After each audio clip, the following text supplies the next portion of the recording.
the 4mm Jasper stone. Oh, good grief. I am always chasing these beads down, and now I have to go find it somewhere in the abyss of my studio.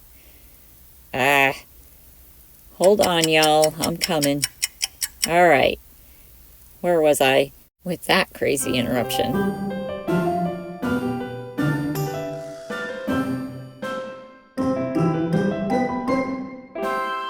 Hello, creative people. Today I'm going to show you how to make this simple but elegant circle copper wire pendant with Jasper beads. First, we're going to start off with this 18 gauge wire measured at 15 centimeters in length. Next, we're also going to use some half round 20 gauge wire for wrapping. Next, we're going to need 4 4mm Jasper beads and 1 6mm Jasper bead. But you can use whatever type of beads you'd like to use in your project. You're also going to need a 4.5mm jump ring. I am also going to show you how you can make these jump rings in this video as well. We're going to need a chain of some sort for this pendant. I have a copper chain here. We're also going to need a mandrel.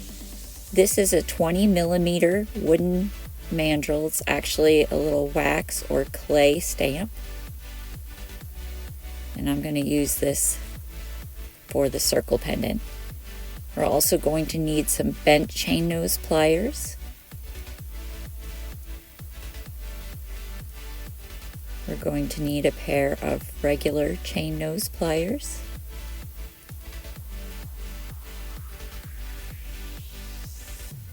We'll need some round nose pliers.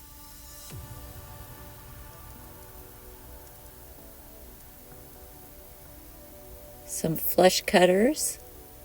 These are called flush cutters because it has a nice flat flush surface to cut with. A pair of nylon jaw flat nose pliers. If you don't have these, you can use just a regular pair of flat nose pliers. I choose to use the nylon because it doesn't mark as much.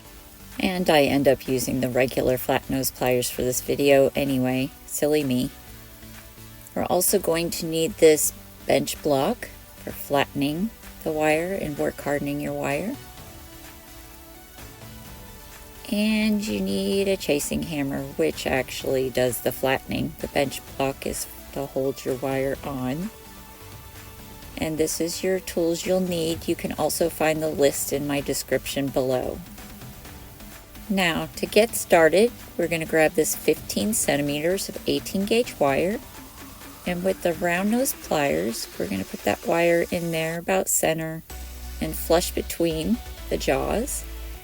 And then wrap that wire around until you make a small loop, like this. Next, we're going to make the circle frame part of the pendant. So you can use any item in your home as a mandrel. I'm using this wooden dowel stamp. So again, you can use whatever you have in your home. So now we're going to place this wire on the mandrel, and I usually start it about an inch into the wire. You don't want to start it right at the loop. It's really hard to hold on to. So as you can see here, I'm going to grab it and start wrapping that wire around my mandrel. And then once I get that started, I could push that loop end down onto the mandrel like that. And then I'm going to continue to wrap this wire around past the halfway point again of that circle. So it's a full circle plus half. And now I'm going to pull that off. And there you could see I've got my circle frame finished. So, and what you want to do is have that inner circle inside of the other part of the frame. So as it comes back in, it kind of goes to the inside of the first loop around. Now I'm going to grab my flush cutters and I'm going to cut this wire right in line with my bail at the top there. So the bail's at the 12 o'clock position, the cut point is at the 6 o'clock position. Just like that. Now with my round nose pliers, I'm going to grab that tail end we just cut off, and I'm going to make a small loop at the end here. So I'm going to grab it there, flush between my jaws, and then rotate my pliers until I bring the tail end of that wire back up with the base of that frame. Just like so. And then you want to snug that loop right up against itself. And there we have the start of our frame. So now we want to work harden this piece as well as flatten it out. Gives it more interest and flair. When you flatten your wire, it catches the light and it just makes it look more elegant in my opinion. So now I'm going to flatten this whole frame with the chasing hammer on my bench block.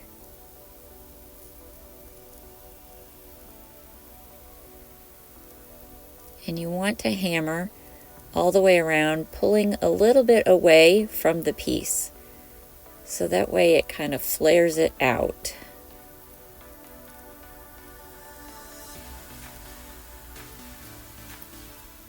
And then you're going to flip it over and do the same thing on the other side. And you're just doing gentle taps here. You don't want to smash the smithereens out of this wire. It will flatten it too much and will make your piece very weak. So you just want to flatten it enough to get that shiny surface as well as to harden the entire piece. And there is the finished flattening of the piece, hardening of the piece.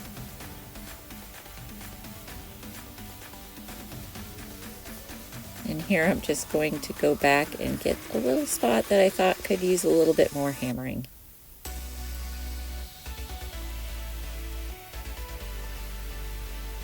And now it's finished and looks all nice and shiny. So the next step is going to be polishing. You can polish your piece whichever way you want, but this is how I usually do my polishing. I use these micro mesh pads from 1500 all the way to 12,000 in grit. And I generally don't start with the 1500 unless I have a lot of tool marks. In this case, I don't barely have anything, so I'm going to start with the 2400. And as you can see, these micro mesh pads get used for a lot of things. I'm going to go ahead and start with this grit that I'm using, the 2400, and start at the very top and work my way around on this piece. I will focus more on the areas that have the tool marks, like right here. Now I'm on the next grit and I'm really working to make sure that I get any tool marks off. You want to make sure you do that with these lower grits because you want to get that off. If you wait till you get to the end grit, you're just not going to get it out of there. You have to make sure you start aggressively at the beginning stages, and then as you get toward the end, you're just more or less just kind of polishing that last little fine bit off. So the hardest work will be done with your heavier grits. So here I'm down to the 6,000.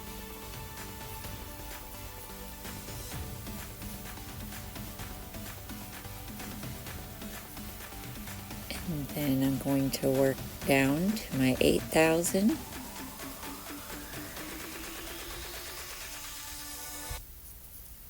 And last but not least, the 12,000. And this really brings up that polish on this surface, as you'll see here in a second. Also, what I don't show in this video is that I take the piece and put it in the rotary tumbler for about 30 minutes to an hour along with the jump ring to give it that really big shine before I start the next step.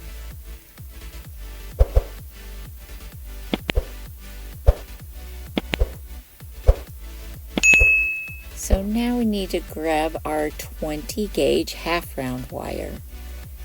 You need to be careful with this wire and make sure that the flat surface is up against the base wire of the circle frame, not the rounded side. You want the flat side to be on the base of this frame. Now I've got about a 3 to 4 inch tail at the end of this wire, and I am going to use that to wrap around the frame of this circle pendant. This is the point where I have both wires that are laying right up against each other, and I'm going to use this wire to wrap those together so they don't come apart. You want those base wires to be laying side by side, not underneath each other, so really make sure that you're holding them flat up against each other, not under each other as you're wrapping. Now I'm not really sure how many wraps I'm doing here. I'm just going to wrap it almost all the way up to the bail, leaving about an 1/8 to 1/4 inch of space between the end of where I'm going to wrap and the bail.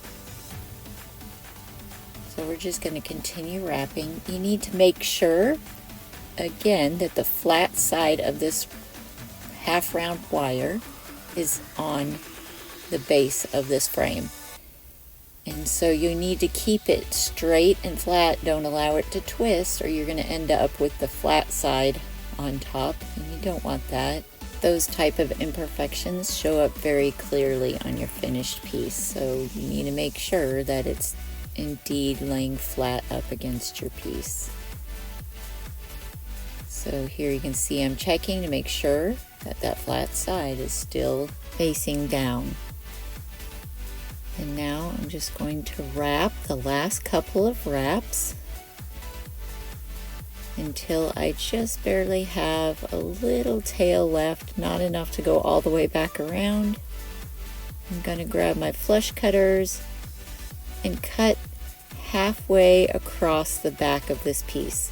So there are 2 base wires, so I'm going to cut it to where it comes across one of those base wires. And with my bent chain nose pliers, I'm going to burnish it up against the back of that piece. And now I'm going to push all my wraps nice and snug up toward each other, making sure there's no spaces between my wraps. And with my flat nose pliers, I'm going to give it a little squeeze to flatten out some of those wraps. And then with the last part of this tail on this side, I'm going to continue wrapping until I get it about the same distance that I did the top, about an 1/8 to 1/4 inch from the bail on the top. On this end, I'm going to do about the same to that loop on the side there. And once I get it to where I'd like it to be, I am going to grab my flush cutters and again cut it about halfway across the back side of that piece.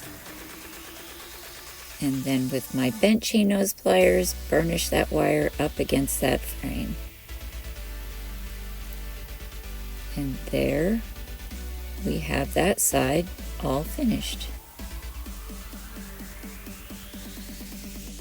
With the leftover piece of 20 gauge half round wire, I'm going to place that flat side up against my frame and start wrapping it around on this right side of the bail.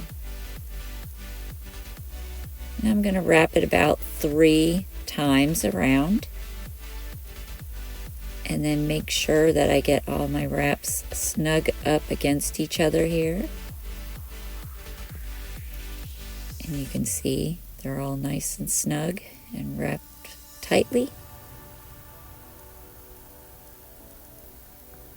And now I'm going to grab the 4mm Jasper stone. Oh, good grief. I am always chasing these beads down, and now I have to go find it somewhere in the abyss of my studio. Hold on, y'all. I'm coming. All right. Where was I with that crazy interruption? Okay, so we're going to take this 4mm bead and thread it onto the end of that 20 gauge half round wire. And now I'm going to keep that bead on the inside of my circle, like so, and then wrap that wire back around the frame 3 times. So there's 1, 2, and the 3rd, making sure the flat side of my wire is up against that frame. And now I'm going to push all those wraps up really close and then pull that wire around the top of that frame. And grab my second 4mm Jasper bead without chasing it through my studio. And now push it back down through the frame, ensuring that bead is on the inside of my circle. And now I'm going to do 3 wraps again around the frame, the flat side of the half round wire on the frame. There's the second wrap and the 3rd wrap.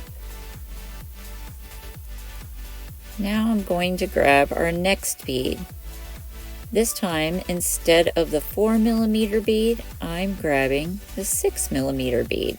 So you can see that one's a little bit larger than the other 2. And I'm going to pop that onto my weaving wire, or half round wire in this case, ensuring that that bead again is on the inside of the circle frame. And again, wrap another 3 wraps around the frame of this pendant. There's 1, 2, and 1 more.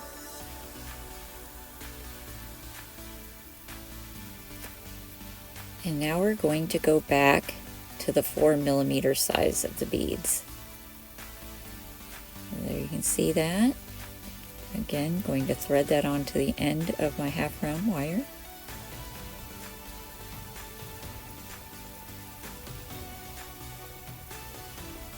Ensuring the bead is on the inside of the frame.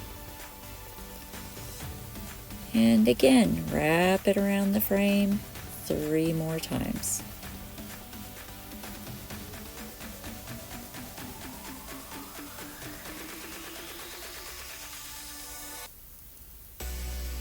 One, 2, and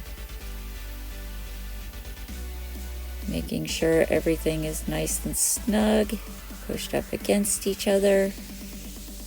The beads are sitting nice and flush up against each other with no spaces. And now rinse and repeat with the very last bead. Thread it on, keeping that bead on the inside of the frame. And now this time, instead of doing 3 wraps, I'm going to do 5 wraps to end this off. I feel like the 5 wraps are a little bit stronger than just 3. It just gives it a little bit tighter of an end. And once I get all 5 of those wraps done, I'm going to check and make sure everything looks good, and I'm going to continue to wrap the top and make sure there are 5 wraps up there, because as you remember, we only had 3 wraps at the beginning. And now we're just going to make sure all of that is nice and centered where I want it.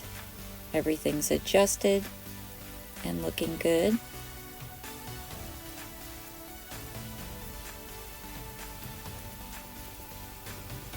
And making sure that is exactly between my bail and the loop on the other side there.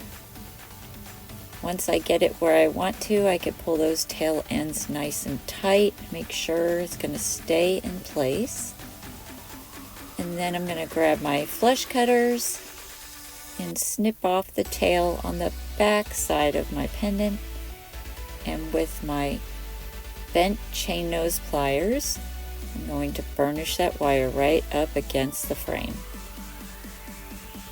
and then checking to make sure I don't have anything snagging. The same goes with this side, cutting it off on the back side of my pendant, grabbing the bent chain nose and burnishing that wire up against the frame.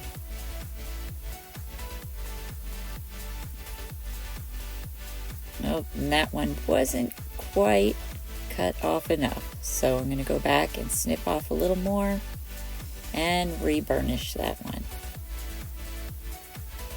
Just like that.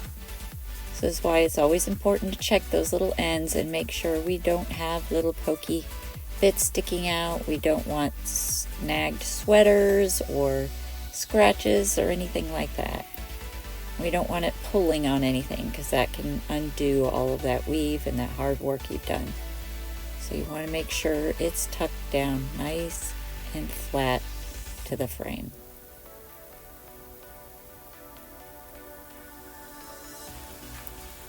Just like that.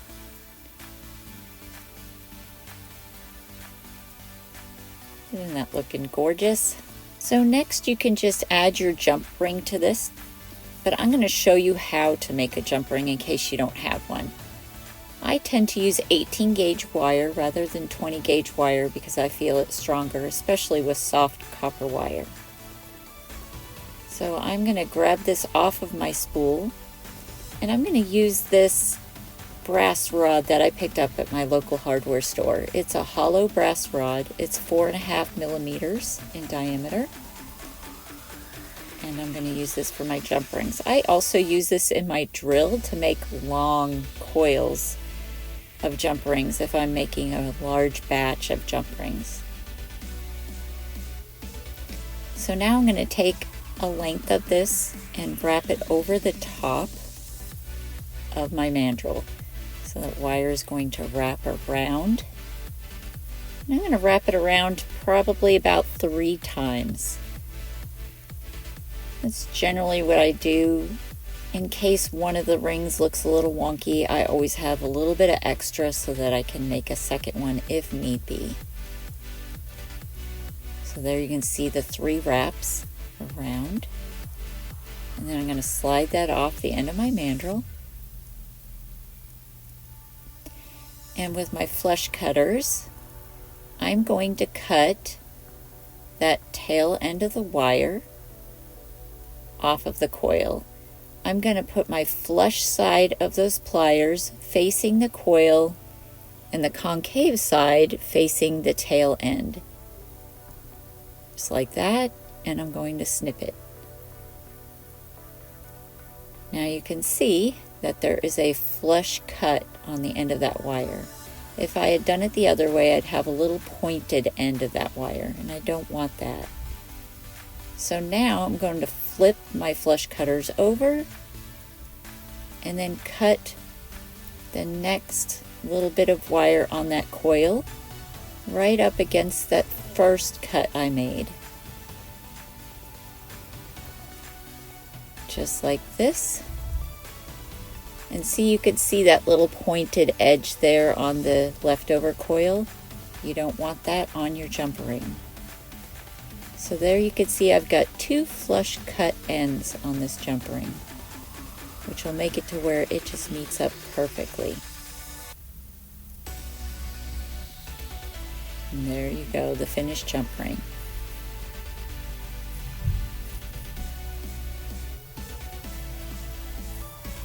So now I'm going to grab my bent chain nose pliers on one side of that jump ring and the regular chain nose pliers on the other, and then twist it apart. This is how you open a jump ring. And place my pendant on there. And now I'm going to close it, going past and then back and forth until I get it lined up just right. This work hardens the jump ring as well as it gets it perfectly right up against itself. What I didn't show is that I generally, with my jump rings, will give it a little tap on my bench block with my chasing hammer to kind of work harden them a little bit as well. To finish off my piece, I'm going to grab this copper chain and I'm going to thread it through that jump ring we just added to our piece.